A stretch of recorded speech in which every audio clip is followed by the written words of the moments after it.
credit card fraud costs Australia more than $50 million a year, and that cost is quickly growing.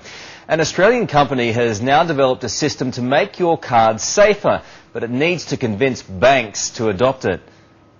There's millions of people out there that have got credit cards, use them every day. If the cardholder doesn't go through their statements with a fine-tooth comb, they're not picked up. Credit card fraud costs tens of millions of dollars a year. Fraud is one of those issues where there's a lot of sophistication by criminals, a lot of new techniques that they're introducing to perpetrate fraud.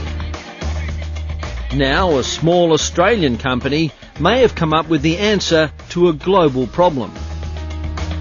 Now instantly I know that my card's been compromised, and I may be sitting here with you.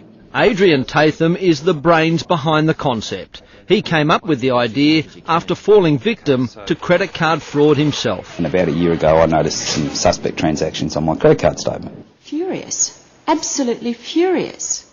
Something's wrong, and I feel that nobody is doing anything about this. Rose Grantham has been hit twice. As you can see, just over $1,200. That's from the Sang Chung trading company in Hong Kong. In Hong Kong. Now thousands of dollars racked up on her credit card. Not only are we in a position to be able to reduce the amount of fraudulent activity, but we're also in a position to be able to reduce the cost to the banks and to me as a cardholder of investigating those fraudulent activities.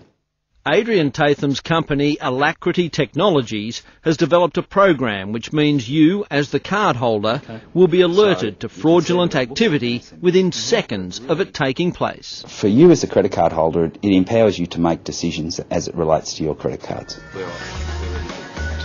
Using your mobile phone, you're invited by your bank to securely log on to its computer system, which alerts you in real time when your card has been used. We send out a message that says, you have a message from the bank or the credit card issuer, tell us who you are.